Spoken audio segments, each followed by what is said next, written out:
Good morning. This is Heather.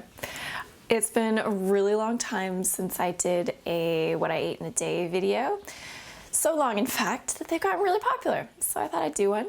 And since I'm a holistic nutritionist, I do food and lifestyle, which includes exercise. So I'm gonna do what I ate and did in a day.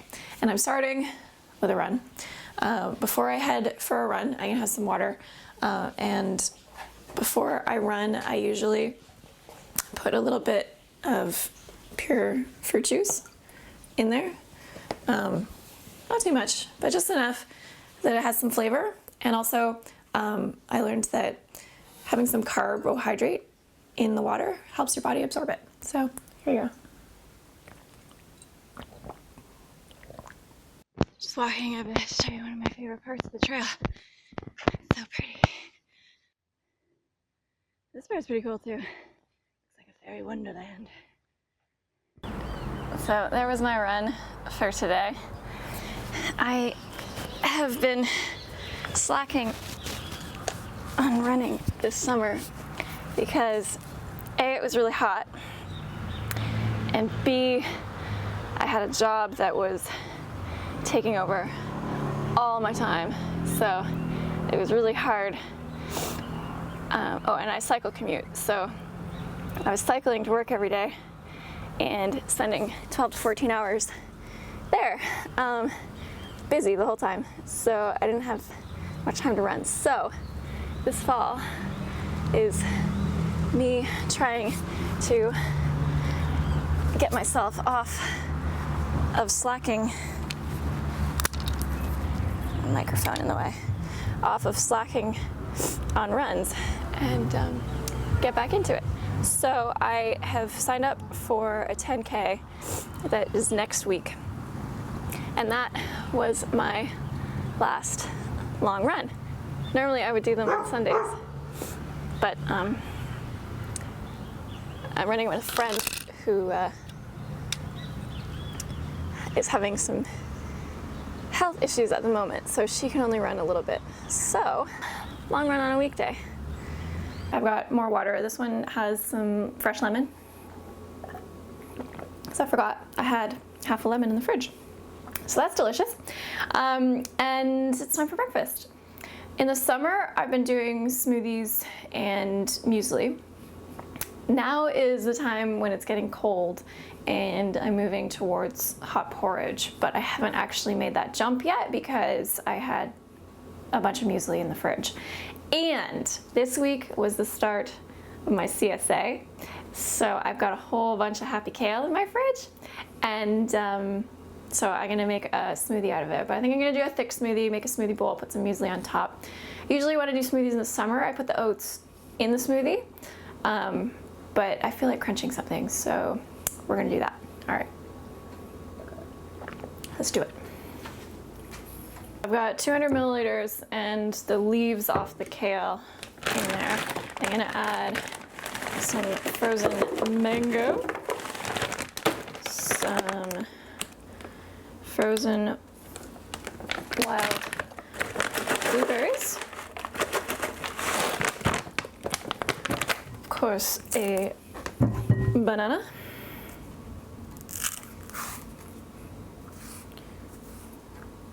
sometimes when I'm making the smoothie I give myself a bite. Some chia seeds, get my omega-3 for the day, add some calcium. Okay, that's it. We're gonna keep it super simple today. I forgot that because I'm putting kale in there, I was gonna put the rest of this lemon, just squeeze the juice in.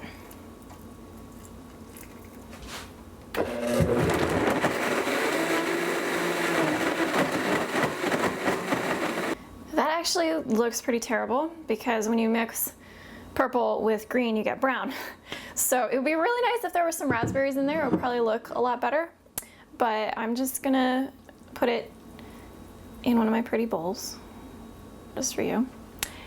And we're gonna cover it up with some muesli. And then no one will ever know. So I went into town to run a few errands, and I decided to pick up lunch while I was out. This place that I go to, number one, I can bring my own containers to the salad bar. They don't make me use theirs, which sometimes, why do salad bars do that? They make you use their stuff. Anyway, I can bring my own container, and then I can go up and get whatever I want. I get to mix up all the beans that I want with mandarin oranges, pineapple, some veggies, and a few beets. Now, they have some really great dressings there, but unfortunately a lot of them use honey for some reason. So I usually go with the balsamic.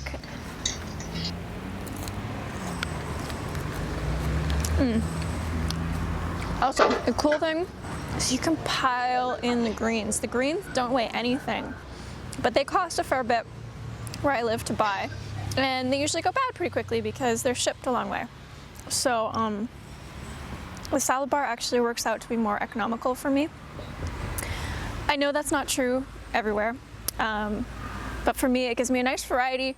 Got lunch, I ran a few errands, and then on the way back I went to the grocery store and I was out of chickpeas, so I bought some new dried chickpeas, and in bringing them home, I was thinking about what I was going to make for dinner tonight, and I really wanted to have some chickpeas.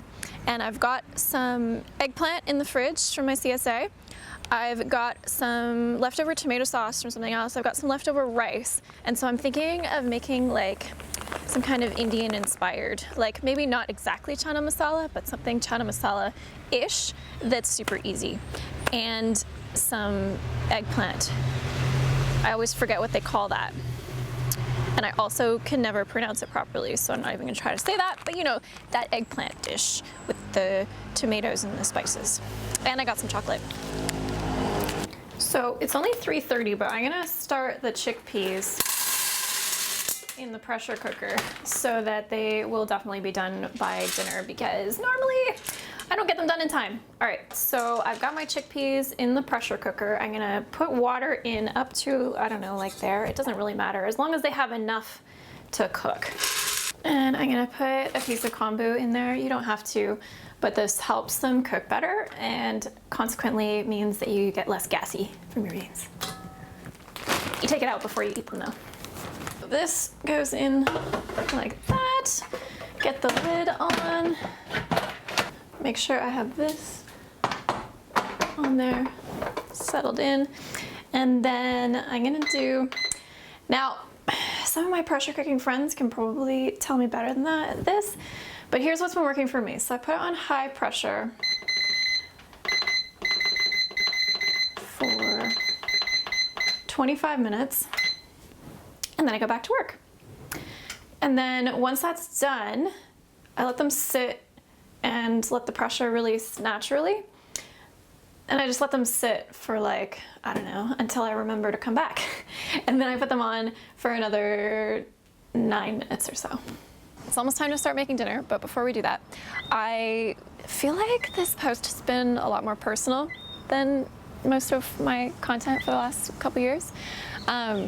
There was some stuff going on in my life that I just didn't really want to share about. And so I think that made me pull back, like my stepmother dying and some other family stuff. But I feel ready now to be a little more personal. I have alluded to this other job that I have. This opportunity came up that was just amazing, and you may not believe this, but posting videos on YouTube does not a living make. And that's why I do meal plans and cooking classes and consultations on my blog. Anyway, so this opportunity came up. Some of you will know this if you're subscribed to my email list, but I don't think I've talked about it on YouTube specifically. I may have, I don't know. But I went to university to be a pilot. I went to university for aviation at the University of Western Ontario. And so my first career was as a flight instructor. And I took a long period off from flying because I didn't want to be an airline pilot. And as I got to be more and more of an environmentalist. I didn't want that to be my main career, is flying airplanes that contribute huge amount of greenhouse gas to the atmosphere.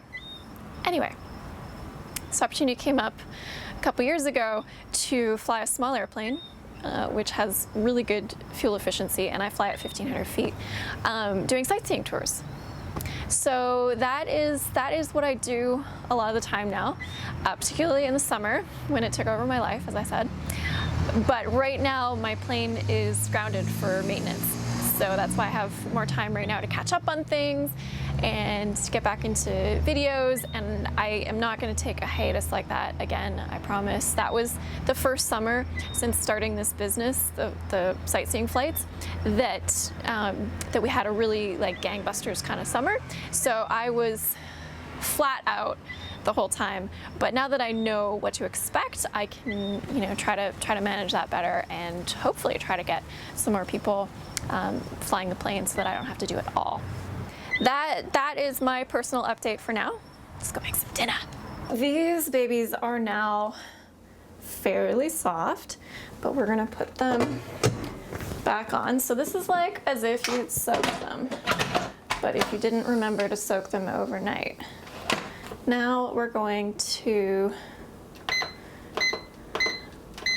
put them on for another 8 minutes. And that's it. Some other goodies I got at the store. These are super quick to cook. I made a pumpkin red lentil soup the other night that was awesome. Also quick to cook in the pressure cooker. And then that's gonna be for hummus. While the chickpeas are cooking, we're gonna do the eggplant, which I looked up, and the dish that I'm thinking of is called baigan bharta, and I am butchering that, but yeah, if someone wants to send me a pronunciation guide, maybe that would help.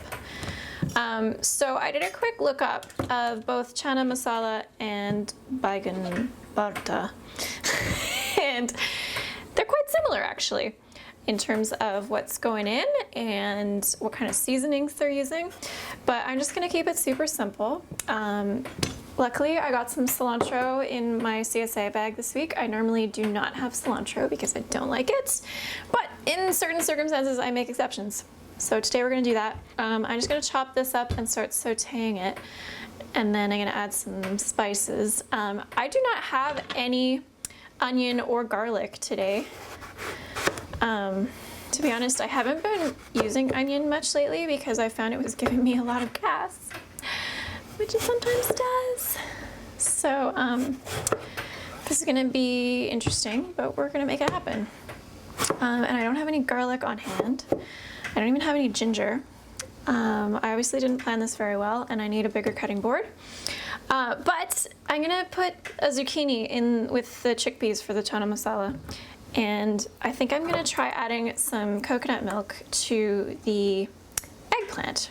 See how that works. So I'm gonna heat up a pan and just very simply saute this eggplant. And I'm gonna start it off with a little bit of olive oil, because if I do a pure water saute, it'll just turn to mush.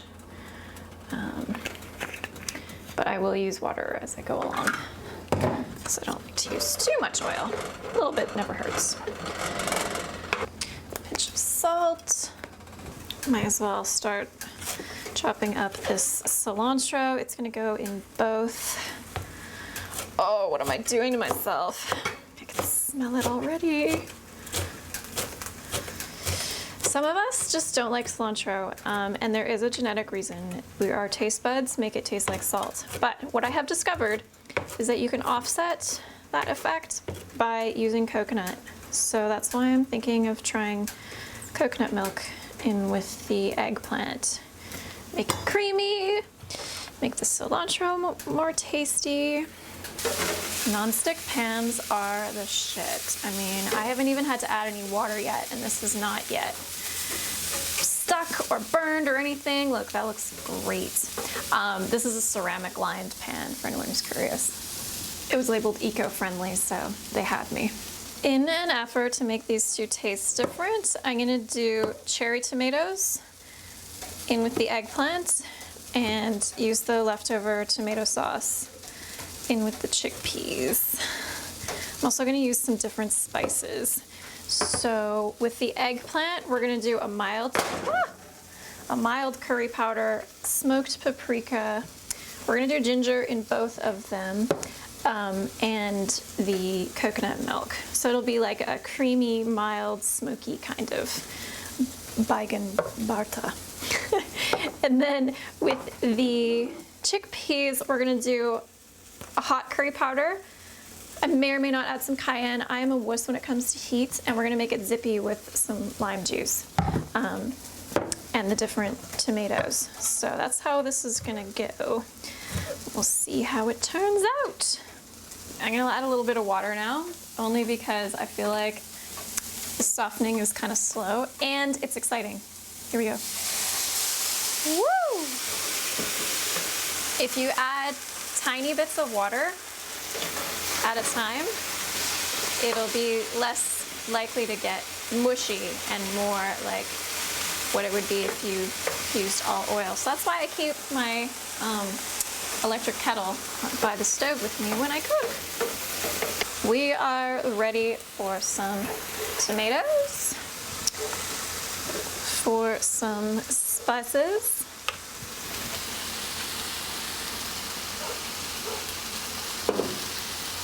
This one is the mild one, remember, so I'm gonna put a fair bit in there. The smoky paprika, ginger, because I don't have any fresh. If I had fresh stuff, that would totally be going in here right now. And a wee bit of coconut milk.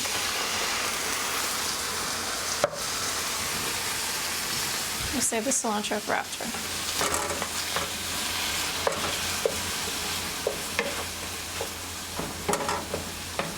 Oh man, does that ever smell good. That looks awesome. I think I'm gonna add a little bit more coconut milk because I want it to be nice and moist. I did want my eggplant to stay chunkier than most of the baigan bartas I get in restaurants, but I did want it to be creamy, so I think this is pretty on point with what I was looking for. Zucchini is ready to roll. So I'm gonna do that in this pan. I normally never do this. I pretty much always do all my meals in one pan or one pot because I hate doing a lot of dishes after. But hey, you guys have inspired me, and I think my CSA bag has restored my creativity in the kitchen. So let's just use it. Who cares about the dishes? We'll get some Netflix going while we do the dishes, right? Okay, so zucchini, this is just water saute. I'm just waiting for the chickpeas to finish up in their pressure cooker steam bath, and then we'll add them to the zucchini once it's cooked. And that needs some more water. Probably turn that down a bit. Just above medium. Chickpeas are ready. I love doing them in the pressure cooker for that long because they get so soft you can just squish them apart. So awesome.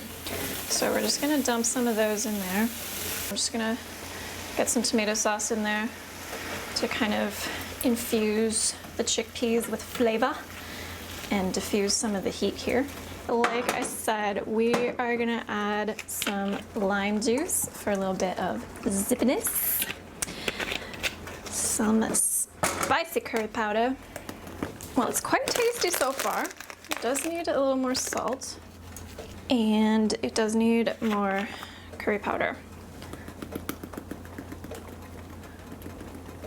I might do some hot curry powder and also add some of the mild as well. Because I said I am a total wuss, but I like the flavor. Ooh yeah, that's more like it. Possibly a little bit too much lime juice, just for reference. I think we are ready to add the evil cilantro. I am gonna put about 1/3 of it in here and about 2/3 of it in here. So there's more sauce in this one to even it out. And I'm gonna add a little bit more coconut milk to to this one because it's gotten a little dry sitting there. It's amazing how much this eggplant smells like hot dogs because of the smoked paprika. It does not taste anything like hot dogs though, don't worry. Ooh, yum! That green really makes it pop, eh? And then if you've made this ahead of time, you could let it simmer. I am ready to serve it up. If you can make rice fresh or reheat your rice from the fridge, I'm gonna be weird and serve cold rice with hot toppings, cause I'm crazy like that. Oh, I just saw my pepper sitting out here, and that is exactly what this needs. I don't know why, I don't use pepper very often, so I started leaving it out on the counter to remind me to use it more. I forgot, this is actually brown rice and quinoa that I put together because I didn't have a full serving of rice left. It's cool to mix grains together. They're different texture, but it makes it cooler. Okay, so I'm gonna make that like half the plate. Okay, I'm trying to be all fancy. Okay, so half the plate, bowl, whatever. And then we're gonna take some eggplant.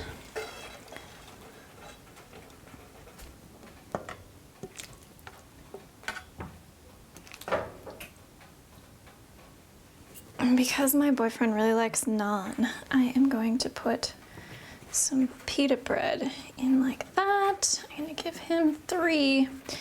I'll just have 1. And because he is fighting a cold right now, I'm gonna add some pumpkin seeds for no reason but for zinc. Guys, I have not made a dinner look this pretty in a long time. So, thanks for the inspiration. I think it's all you.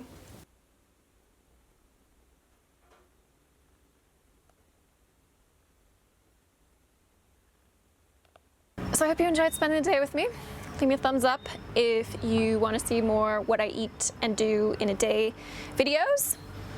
And subscribe if you haven't already, because then you get all my videos when I post them. And it also helps make my channel more visible to other people so that the vegan word spreads and spreads and spreads. Oh, and if you have not already, head over to Instagram and post a little story about why you love being vegan. We're having a little vegan love fest over there. Me and a whole bunch of Instagrammers sharing our stories and sharing the love. So go check it out, post your story, use the hashtag #WhyVegan, and I'll see you there. Bye guys. Vegan, yeah.